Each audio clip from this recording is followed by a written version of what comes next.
Hello students, class 12th के vector algebra में up to exercise number 10.3 तक हम कंप्लीट कर चुके हैं। अभी हमारे पास है एक्सरसाइज नंबर 10.4। देखो इसमें किस तरीके के क्वेश्चंस पूछे गए हैं। पहला क्वेश्चन जैसे पूछा गया है क्रॉस प्रोडक्ट से रिलेटेड। आपको एक वेक्टर ए वेक्टर है और दूसरा बी वेक्टर है, दोनों वेक्टर गिवन है, आपको क्रॉस प्रोडक्ट करके उसका मैग्नीट्यूड बताने हैं। तो देखो सबसे पहले क्रॉस प्रोडक्ट में जाने से पहले मैं एक बार फिर से बताना चाहता हूँ। मान लेते हैं एक वेक्टर है आपके पास ए वेक्टर जो दिया हुआ है a1 of i plus a2 of j plus a3 of k, कुछ इस तरीके से है। और b वेक्टर है जिसकी वैल्यू है b1 of i plus b2 of j plus b3 of k, इस तरीके से कुछ दिया गया है।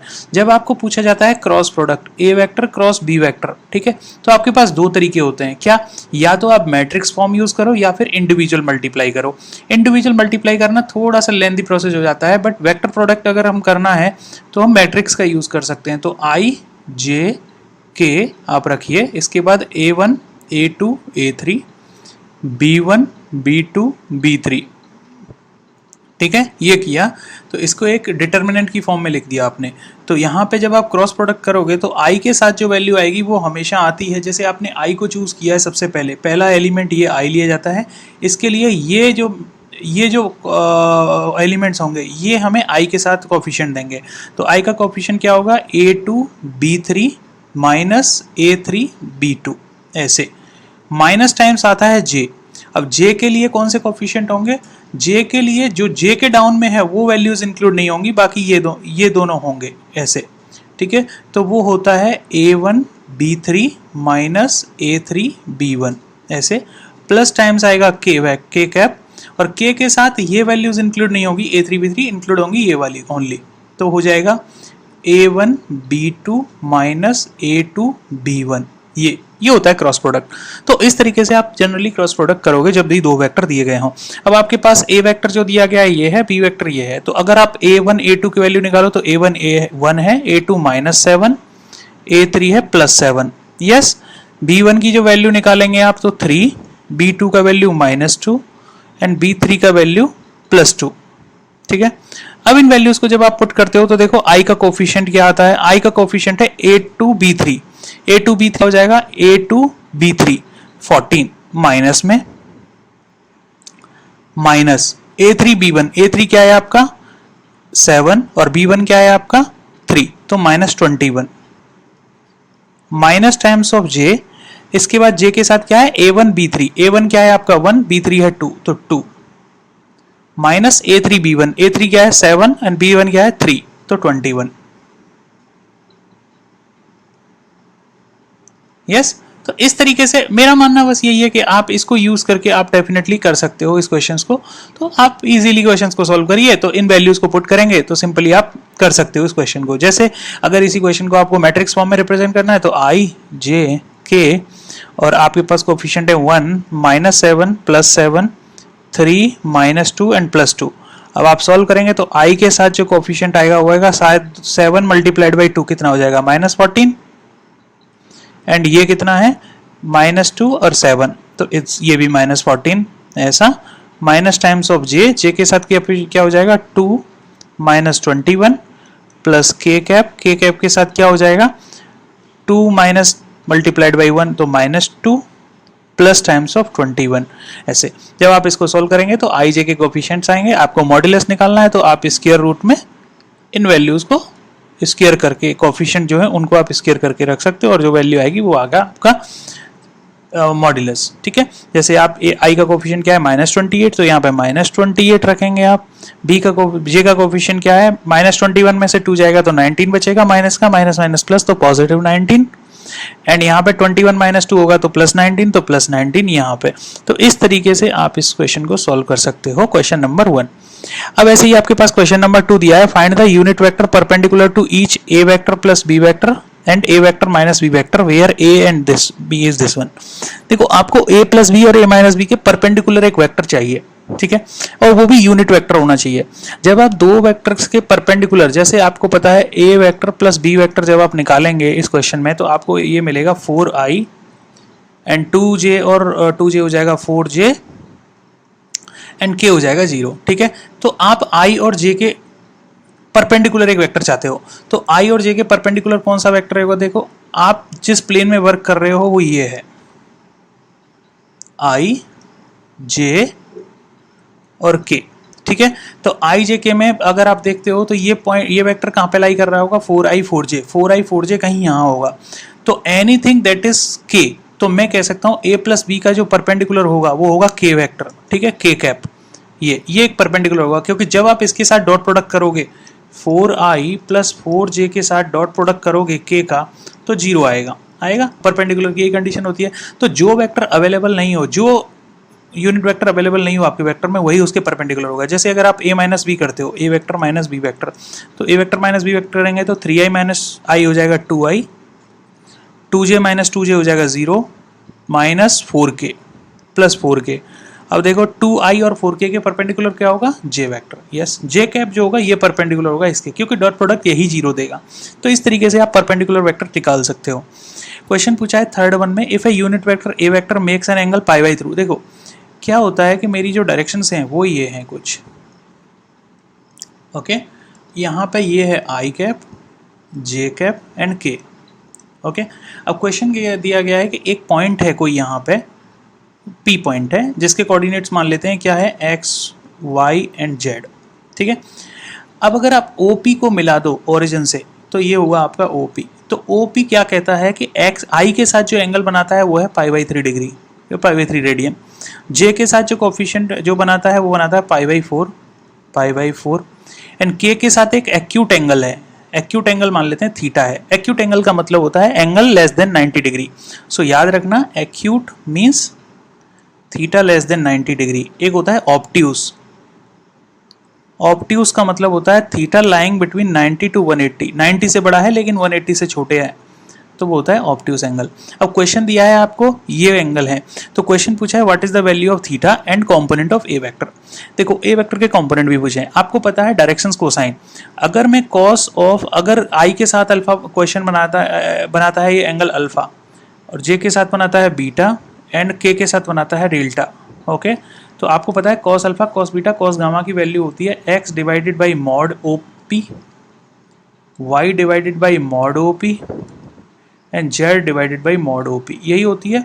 यस, कॉस अल्फा क्या दिया हुआ है आपको? पाई by 3 degree, pi by 3 degree है, पाई बाई 3 रेडियन है, तो कॉस पाई बाई 3 की जो वैल्यू होगी वो होगी x divided by mod O P. अब आपसे बोला गया कि ओ पी जो है यूनिट वेक्टर है, तो इसकी वैल्यू हो जाएगी 1, तो ओ पी तो 1 हो गया, तो एक्स की वैल्यू क्या है? Cos pi by 3। और आपको पता है कॉस पाई बाई 3 की वैल्यू क्या होती है? मीन्स कॉस 60 डिग्री, और ये होता है 1/2, कॉस 60 1/2 होता है।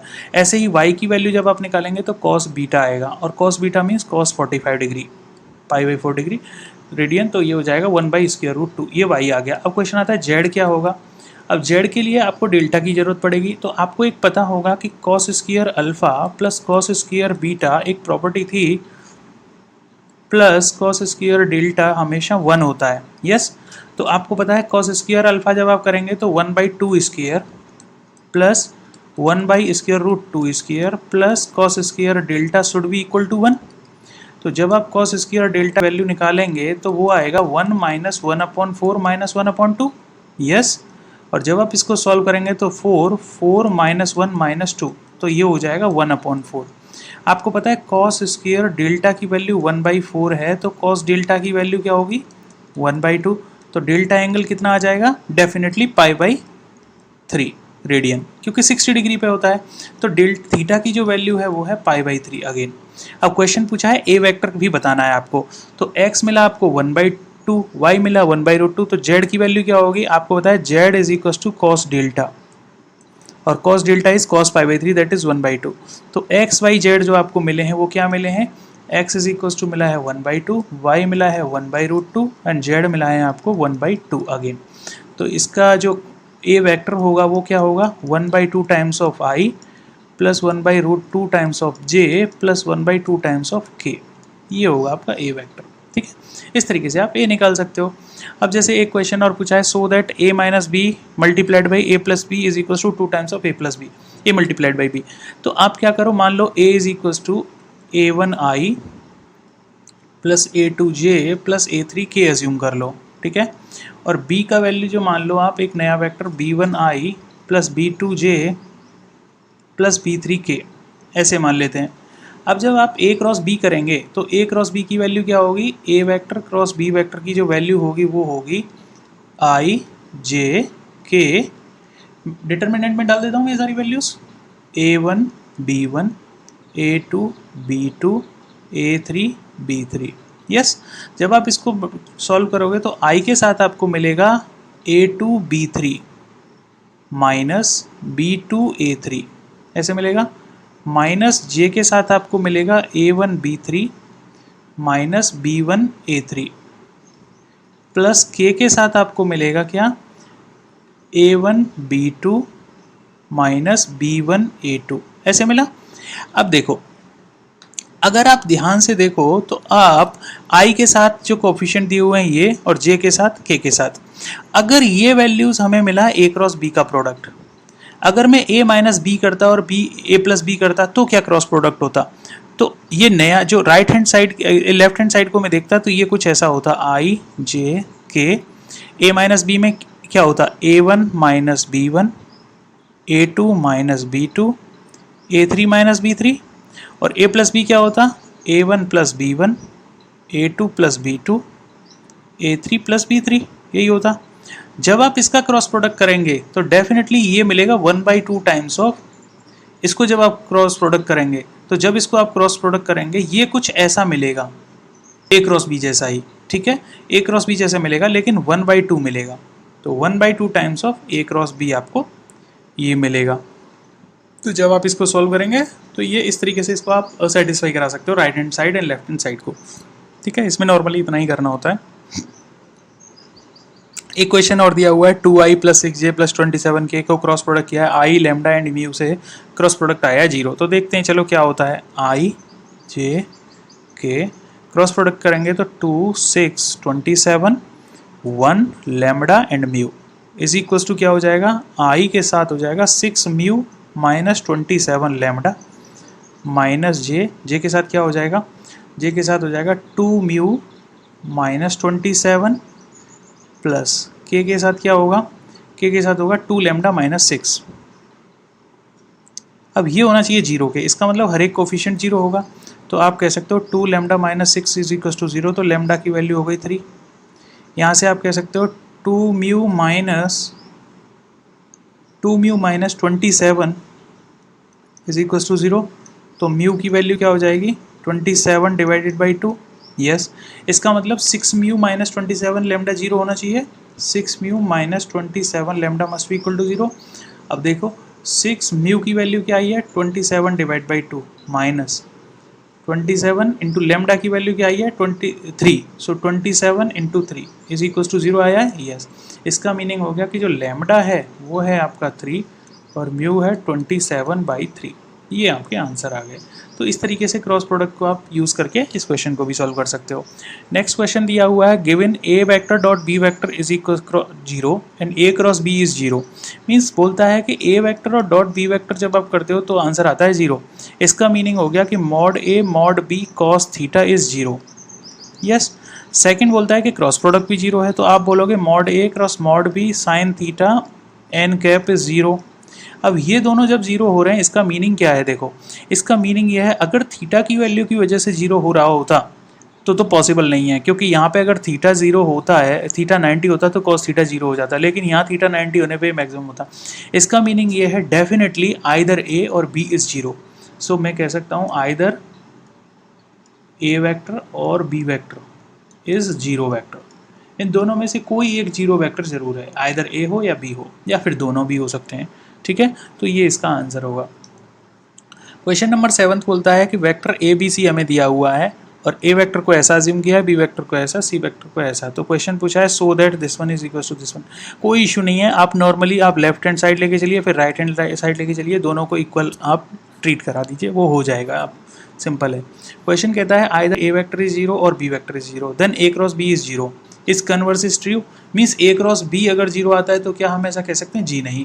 अगर ए क्रॉस बी 0 आ रहा है इसका मीनिंग ये है कि आप कहते हो A vector mod B vector sine theta N cap is 0, okay अब ये जीरो तब भी हो सकता है जब इन दोनों में से कोई एक वेक्टर जीरो हो, या फिर ये भी हो सकता है कि दोनों वेक्टर जो है सेम डायरेक्शन में हो, तो थीटा की वैल्यू जीरो होने पे भी ऐसा होता है, तो कन्वर्स इज नॉट ट्रू। ठीक है, so why converse is not true? Because A vector cross B vector is equal to zero if both vector are of finite magnitude but having same direction, अगर दोनों की direction same है तो भी cross product zero हो सकता है, इस पर कोई इशू नहीं है, तो कन्वर्स हम ट्रू कहेंगे। फिर क्वेश्चन बोला गया है कि हमारे पास वर्टिसेस हैं ट्राइंगल की ए बी सी, इसका हमें क्रॉस प्रोडक्ट इसका ट्राइंगल का एरिया बताना है। चलो पहले हम इस ट्राइंगल को ही बना लेते हैं। ट्राइंगल की वर्टिसेस कैसे दी गई हैं? चलो कुछ ऐसे दी गई हैं, मान लेते हैं ए दिया हुआ है 1 1 2, यहाँ पे ए मान लेते हैं, चलो ये है 1 1 2, और बी क्या दिया है 2 3 5 मान लेते हैं, चलो 2 3 5 कहीं यहाँ होगा। चलो ए बी सी कुछ ऐसा मान लेते हैं क्योंकि सारी चीज़ें पॉजिटिव हैं, तो ए हो गया यहाँ पे, बी हो गया यहाँ पे, सी हो गया यहाँ पे, ऐसे मान लेते हैं। तो सी ए बी ऐसा कुछ मान लेते हैं, तो ये मेरा एक ट्राइंगल आ गया। ठीक है, ए वर्टिसेस कैसे दी गई है? ए दी गई है आपको 1 1 2, और बी वर्टिसेस कैसे दी गई है? 2 3 5। सी कैसे दी गई है? 1 5 5। आप एक काम करिए, कोई दो साइड को कैलकुलेट करिए। ए बी वेक्टर क्या होगा? ए बी वेक्टर होगा ओ बी माइनस ओ ए, यही होगा ए बी वेक्टर।